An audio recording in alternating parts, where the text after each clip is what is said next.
Hello, everyone. Welcome to Barca News. It is March 22nd, 2024, and it's reported that Amadou Onana is excited about Barcelona's interest and would even be willing to wait for the club. Also, Barcelona are reportedly open to extending Ansu Fati's loan by one more season. And finally, we will discuss Joan Laporta's disastrous interview that he gave to Mundo Deportivo. We have a lot to discuss. So let's begin.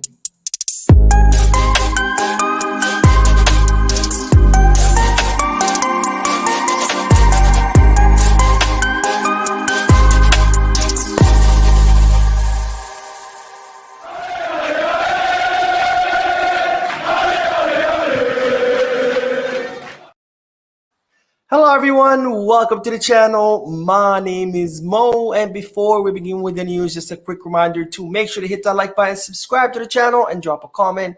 All of this helps this channel continue to grow. Also, if you are looking for any Barcelona jerseys or merchandise, make sure you hit the Kit Bag. And if you are looking to place any sports bets, make sure you hit the Bet Us. Both links for Kit Bag and Bet Us are down below in the description. Now, I know I'm doing this video live, but this will not be like my regular podcast where I read the comment section out loud and answer your questions and get a discussion going.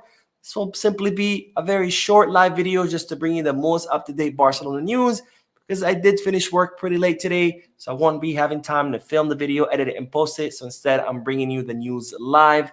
So please bear with me because, again, I'm not going to be reading from the comment section. Now, having said all that, let's dive right into the news because it's reported that Amadou Onana is excited about Barcelona's interest and, in fact, would be willing to wait for Barcelona in the summer transfer market. Now, Everton are looking more and more likely that they will be offloading Amadou Onana during this summer transfer market, given so much interest in Onana from other clubs, including Arsenal, and given the opportunity for Everton to make some good money. And of course, as we already know, Everton are looking to make around 60 million euros for Onana, which of course that does place Amadou Onana's price out of Barcelona's range, because even though Barcelona are interested in the midfielder and they would like to sign him to reinforce the pivot position, 60 million euros is a lot for Barcelona right now, given the financial fair play. Now, the only way Barcelona would be able to afford the 60 million euros for Amadou Onana would be to either make a sale or two sales of big players, like around 100 million euros, or of course make some big sponsorship signing. And it's reported that Deco's priority right now is not to sell any big players. His players will be sold in the summer. However, no big or important players, because Deco considers that will be weakening the squad. And instead, Deco's priority is to instead renew the contracts of the players who are already on the squad, like Ronald Araujo, which the club are working to extend his contract past 2026. And of course, the other priority for Deco is to shield our youngsters by extending their contracts and giving them higher release clauses, with, for example, Pau Cubarsí, Hector Ford, and of course, Marguiu. Now, despite that, it's reported that Amadou Onana is actually very excited about Barcelona's interested in him, and his entourage are reporting that Onana would be willing to wait for as long as possible for Barcelona. So this, of course, does give Barcelona an upper hand, because if the player wants to come to Barcelona, perhaps he could force Everton's hand to negotiate with Barcelona, kind of like many other players have done in the past, like Vitor Roque, Lewandowski, Rafinha, Koundé, etc. All operations that seem to be out of range for Barcelona, but thanks to the player's insistence to come to the club, is what made those deals possible. Now, one way that Barcelona could afford signing Amadou Onana is by including a player in a swap deal. So it would be a player plus cash for Onana, because again, Barcelona cannot afford 60 million euros unless they make some big sales, which again, it's not Deco's priority to do this, because he considers that this will be weakening the squad. So we are going to have to wait and see what Everton think, whether they would be willing to take cash on a player, and we'll see what kind of players they'd be interested in, and whether Barcelona will be willing to swap that certain player for Onana plus some cash. Now, speaking of offloading players, it is reported that Barcelona are now open to extending the loan of Ansu Fati. Now, it's starting to look more and more likely that Ansu Fati will not be back in Barcelona by next season. Unfortunately, Ansu Fati is yet to regain his form from before his injuries, and given Barcelona's financial woes, they need to sell players in the summer, and Ansu Fati could be one of those players that could be leaving either on a permanent basis or by extending his loan by one more season. And it's reported that the key to Ansu Fati extending his loan or being permanently transferred is, of course, De Zerbi. Now, De Zerbi really believes in Ansu Fati. He believes that under his guidance, Ansu Fati can reach his full potential. And in fact, it was De Zerbi who convinced Ansu Fati to leave Barcelona for a one-season loan with Brighton, because initially Ansu Fati did not want to leave Barcelona.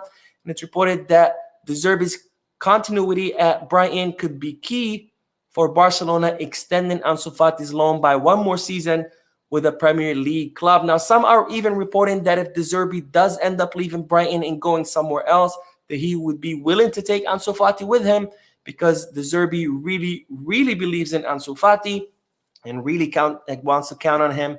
And he believes that under his guidance, Ansu Fati could be reaching his full potential. Now that we've talked about Onana and Ansu Fati, we need to talk about Joan Laporta's disastrous interview that he just gave to Mundo Deportivo. Of course, as I've said many times before, I do support Joan Laporta. I believe he's doing a good job as Barcelona's president in helping the club recover financially. But having said that, I don't 100% support him. I don't think anybody at the club should be 100% supported. I think the only thing that should receive our unequivocal support is the club itself, FC Barcelona, because when you unequivocally support someone, a player, a coach, an executive, that's when we allow them to get away with things that they shouldn't be getting allowed to get away with. So having said that, despite me supporting Laporta, I think when he does bad things, we have to call it out. This is exactly what I'm going to be doing. So bear with me, because some of the statements that Joan Laporta did in his interview were absolutely mind-blowing. Now, let's start with the first statement, because Joan Laporta was asked about the team's improved performance this past few week or two. And in regards to that, Joan Laporta said, and I will make this bigger and take my logo off so you can see it. But Laporta says, I've told Xavi that we are doing well. We are getting better and better. Look, since Xavi announced his departure, we've won again, and we're winking at each other, as if to say that something can happen here. This is how it is going. It's going better, and the objectives are being achieved. So Joan Laporta kind of repeating what Xavi Hernandez has been saying in past press conferences, that the reason the team is doing better is because Xavi has announced his resignation, which kind of shows a little bit of unseriousness here and a little lack of professionalism, because as we found out recently, the reason the team has improved is because they have changed their trainings. Lewandowski admitted to this in an interview. Fermin Lopez admitted this in an interview. Even Xavi Hernandez himself admitted this in a press conference. So we know the team has improved because they changed their coaching, not because Xavi Hernandez announced his resignation, which of course does beg the question, why did Xavi have to wait until his resignation to improve things during trainings? Why couldn't he do it before? But that's not the point. The point is that Laporta seems to be repeating the same thing that Xavi Hernandez has been saying, which again denotes a lack of professionalism, a lack of seriousness here, because no team becomes better because some random statement at a press conference. Teams get better because they train better, they work harder, they develop a better strategy, not because some magical phrase that you say in a press conference. Otherwise, why even bother getting a coach? Just sign a bunch of players, say the magic phrase in a press conference, and then the team will improve on its own. But it does get much, much worse. So let's look about what Joan Laporta said when he was asked about the next manager of FC Barcelona. And in regards to that, Laporta said, and pay attention to the bolded and underlined statements, but Laporta said, any manager who comes will need to adapt to our structure. Barca is above managers, players, presidents, or executives. Everyone. We have created a successful model, and the manager will need to adapt. Whoever might come will need to wait until the end of the season, because we are not touching anything until Xavi makes his final decision. What final decision? As far as I remember, Xavi Hernandez stopped Joan Laporta in the tunnel after the Villarreal match, and he told them, I'm resigning. He met with the players and he told them, I'm resigning. He got in front of the press and he said, I'm resigning. He's been asked over and over again since then, and he has continued said, I'm resigning. So what final decision is Joan Laporta talking about? The decision has already been made. Xabi is resigning.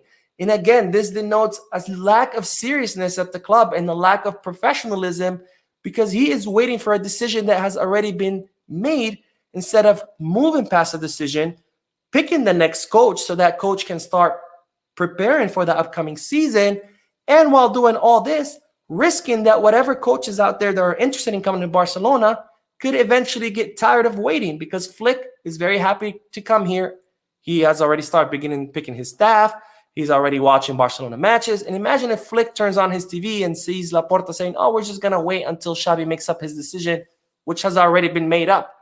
How long do you think Flick is going to sit around and wait for us, or any other coach for that matters? So very, very concerning statements by Laporta. But again, they get worse. Let's look at what Joan Laporta said about whether he would want Xabi to stay. And these are two separate statements that he made which contradict each other. So I'm going to read both statements and then we'll talk about it. But Joan Laporta said, and again, pay attention to the bolded and underlined statements, because Laporta said, I would like Xabi to stay, but I'll say one thing. We are not talking about it. I've already told him that all coaches want to come to Barca. At least I'm receiving proposals from everywhere. I've told Xabi that we respect the fact that he will stay until the end of the season. It was his decision. Now look at the contradiction in a statement that's made later. Xabi already knows that I would like him to continue. I have already told him that. I asked him if there was any way he could change his mind, but I saw him under a lot of pressure. I could see it in his expression. He keeps saying he wants to leave at the end of the season, but we'll see. Let's not put that pressure on ourselves right now. Everything is working. So 3 things I want to talk about. First of all, Laporta says, I want Xabi to stay, but I haven't told him that. And then he changes it to, I want him to stay, and I've talked to him about it. So which one is it, John? Have you told Xabi you want him to stay? Have you not told him that you want to stay? The second point about this statement is that he's saying things are going well right now, so we'll see. And this is something I mentioned before, where it looks like the decisions in the club are being made based on what direction the wind is blowing. Oh, the team is doing good. Let's keep Xabi. Oh, no, wait, it's doing bad. Let's get rid of it. Oh, no, wait, it's doing good again. Let's keep Xabi. Oh, no, wait, it's good. What is this? This is a multinational club. This is one of the biggest clubs in the world. And it seems that our president and our board are making decisions just based on a whim, based however the team is performing. And that, again, denotes a serious lack of professionalism and a serious lack of seriousness. And then Laporta also talks about how he had noticed that Xabi Hernandez, was dealing with so much pressure. He had seen it in his expression. So you're admitting that Xabi had succumbed to the pressures of the job, but yet you're still willing to ask him to stay, and you're still willing to want him to stay.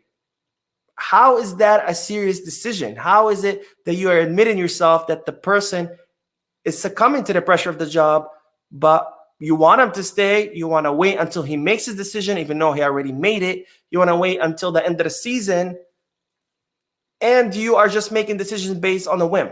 Let's see how the team is doing. If they do good, we keep them, and if not. And this is just absolutely a disaster. And this is what Victor Font was talking about when the club needs to be ran more professionally, needs to be more serious, needs to be ran like a business, like a company. And right now, from what I'm hearing from Laporta, that's not what it's looking like. It's looking like this club is being ran just by a group of buddies who are all cozy with each other and just looking out for each other's best interests. And this is very, very concerning, because the next manager, the decision for whoever going to be the next manager, is going to be an incredibly important and pivotal decision, because it will determine the future of our project, our very young project full of very young, talented players.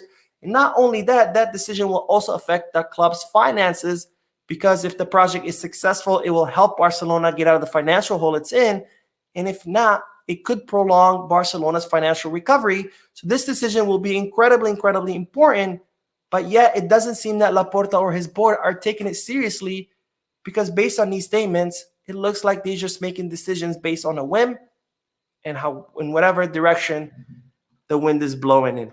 Anyways, that is it for this video. Please let me know your thoughts and opinions down below. Let me know what you think about Onana willing to wait for Barca. Let me know what you think about Ansu Fati and his situation. And finally, about this absolute disaster of an interview that Joan Laporta just gave. Thank you for watching, for your likes, for your comments, your subscriptions. I will see you in the next video. And as always, Visca Barça.